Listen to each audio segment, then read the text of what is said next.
And not third.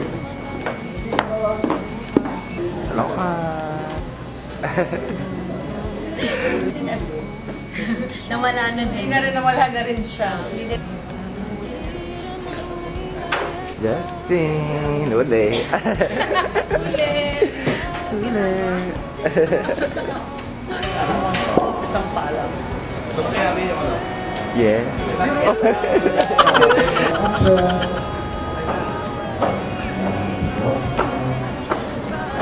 Ito yung madam.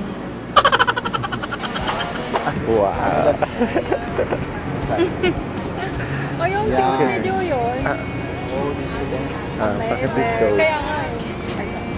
Video yan? Video. Okay na, di ba? Tapos ako,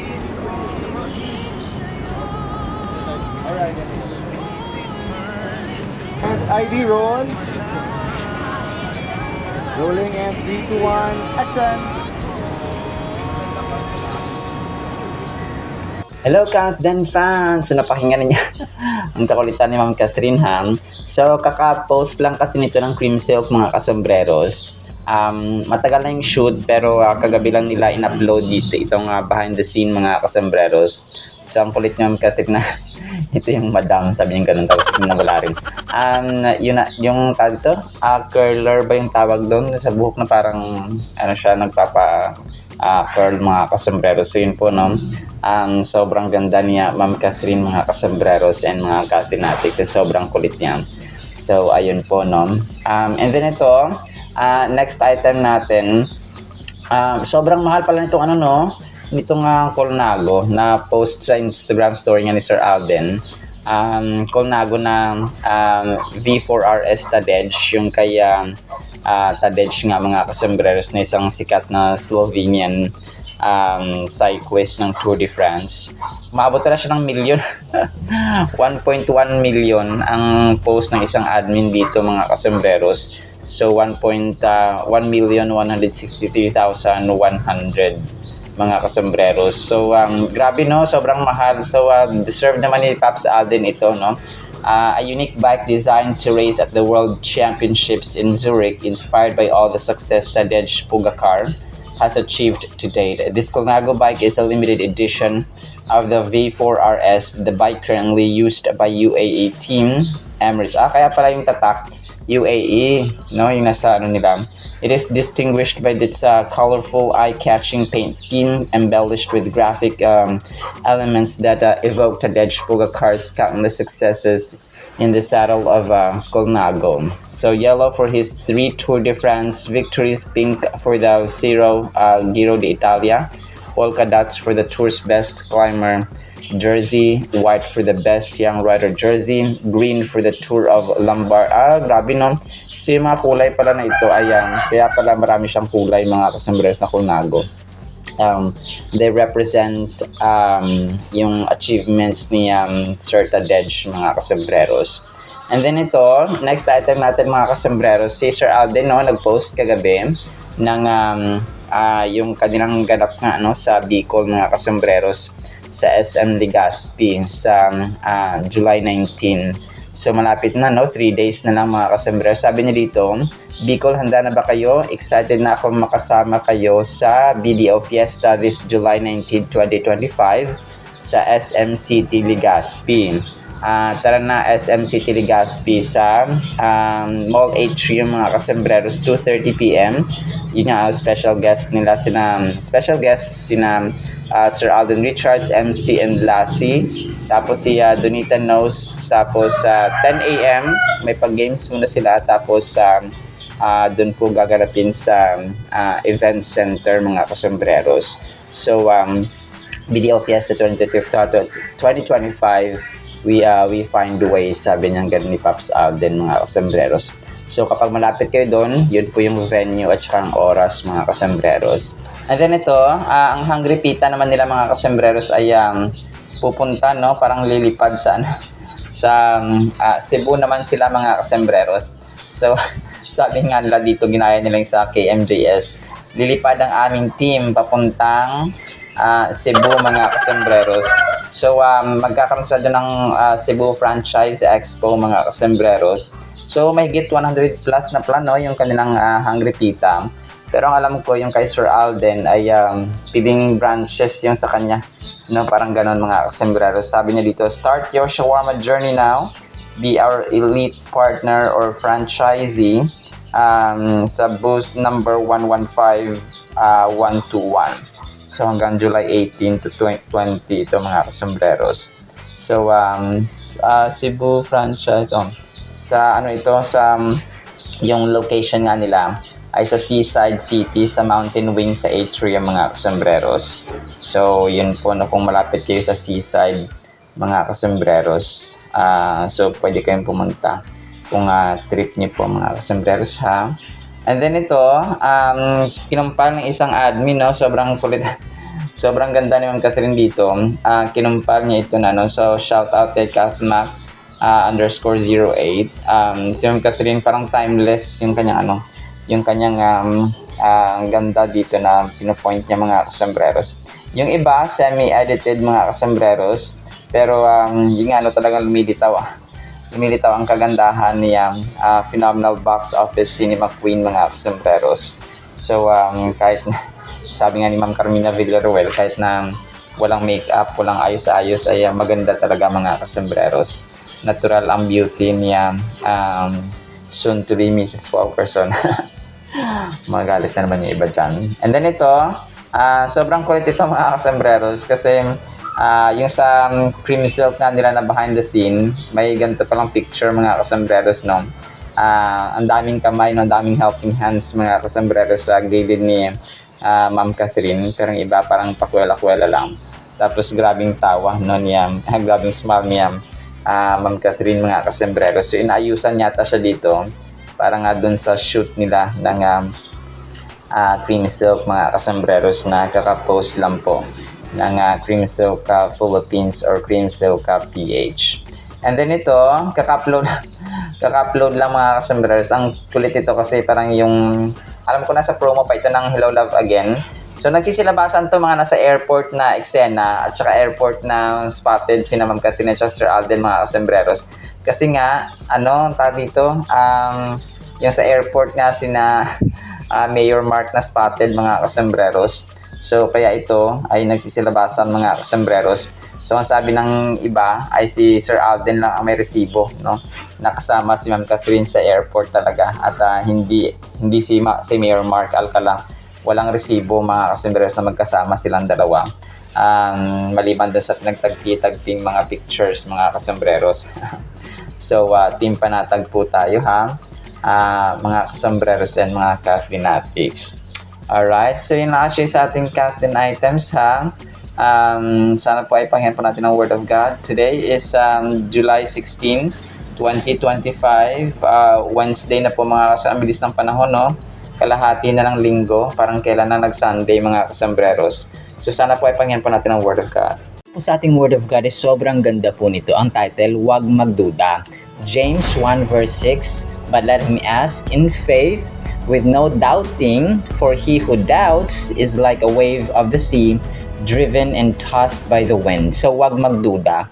Kapag tayo po ay may pananampalataya mga kasembreros na mangyayari ang isang bagay, mangyayari talaga ito. Halimbawa kahit mali ito itong horoscope na sinasabi. Kunwari, no, nagbasa ka ng horoscope ngayong umaga sa dyaryo, tapos iniisip mo na parang nakalagay doon ay mag-aaway kayo ng boss mo or mag-aaway kayo ng manager mo. So, since naniniwala yung nagbasa na horoscope mga kasembreros at that time, papasok sa isip niya, mag-aaway kami pala ng boss ko ngayong araw, mag-aaway pala kami ng boss ko ngayong araw. Tapos maya-maya, gumawa ng paraan para nag-aaway nga sila ng kumapa ng kanyang boss mga kasembreros. Kasi yun ang pinaniwalaan niya mga kasembreros. So, wala siyang duda na mangyayari ang isang bagay mga kasembreros. Although mali talaga kasi satanic po ang horoscope mga kasembreros, mas naniniwala tayo sa salita ng Panginoon at sa kanyang pag-ibig mga kasembreros. So kagaya nito, huwag tayo dapat magduda. Kapag sinabi ng Panginoon ay mangyayari po yan kahit na ano pang mangyari at kahit ano pang mga obstacles at hindrances ang dumating sa ating buhay. No? Example, Jesus Christ.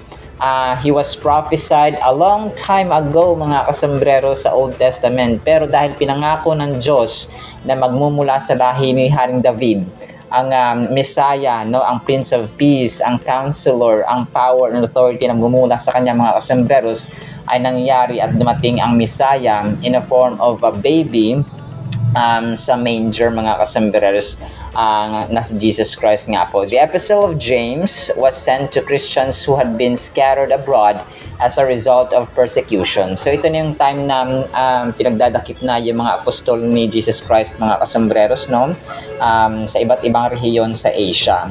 So alam ni James dito yung response ng mga tao, especially sa difficult moments na ito mga kasembreros, at dangers na rin na kung saan nga ay it's a matter of life and death kasi pinagdadakip na isa-isa at saka walang habas at walang takot na pinagpapatay mga kasembreros ang mga tao or mga disciples ni Jesus Christ mga kasembreros. So andun ang takot.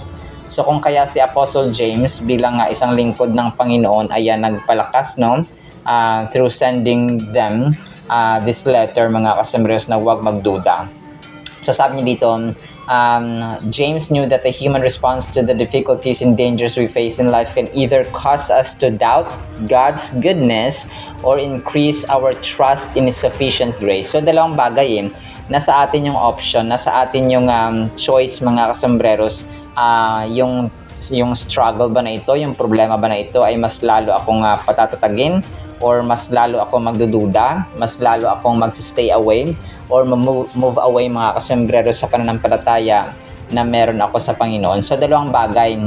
Kung kaya napakahalaga mga kasembreros na align at saka tama yung ating paniniwala sa Panginoon. Kasi ang struggle, ang problema, ang challenges ay sa ibang tao, nakakasira ito sa kanilang mood, nakakasira ito sa kanilang plano sa buhay. Mas lalo sila nadadown, mas lalo sila nagiging hopeless.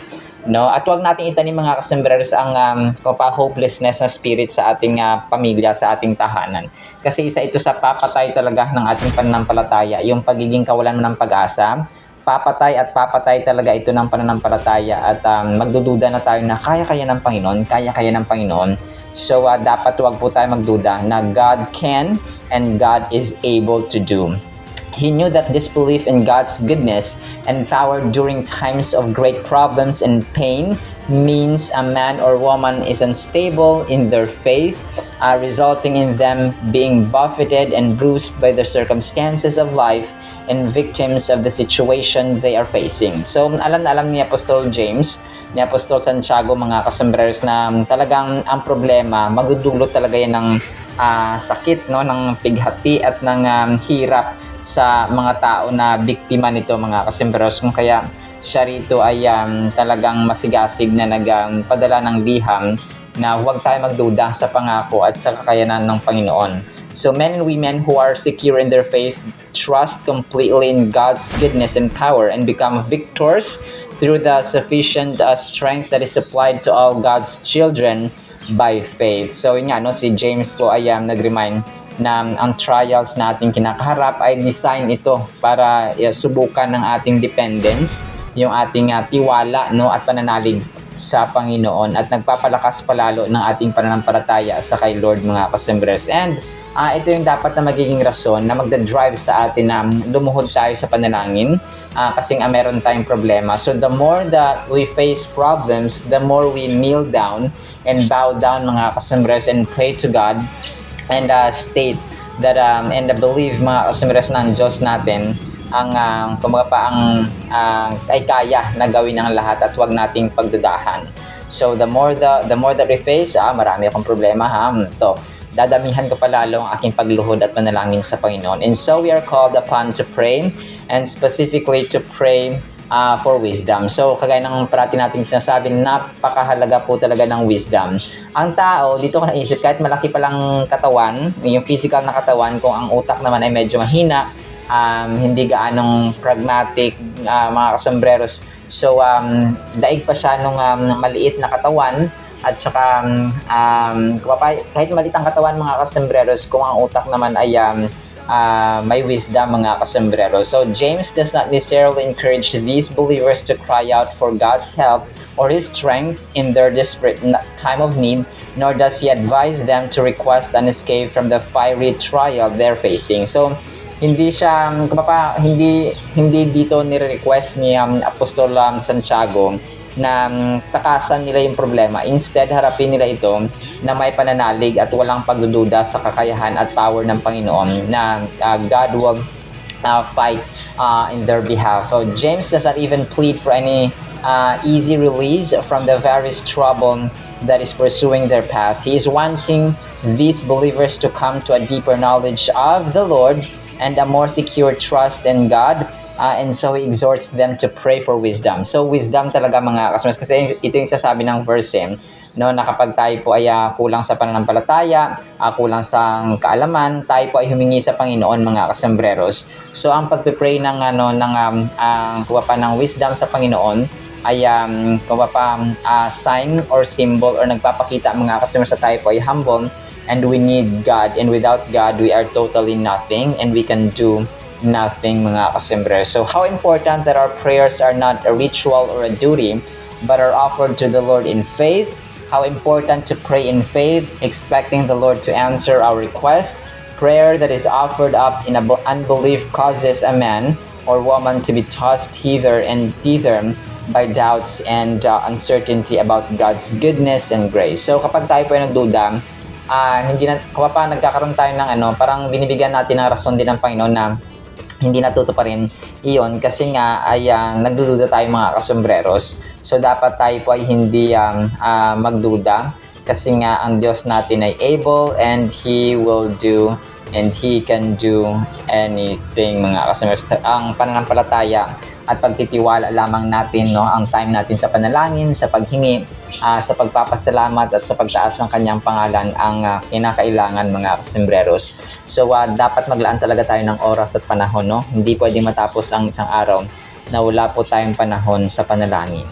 Alright, so lamang po in the meantime nawa po ay pagpalaan po tayo ng pag-ibig, pananampalataya at pag-asa in the mighty, holy, sweet, magnificent name of our Lord Jesus Christ. And everyone said, Amen and Amen. See you sa next time mga sarsan. Paalam po. I love you.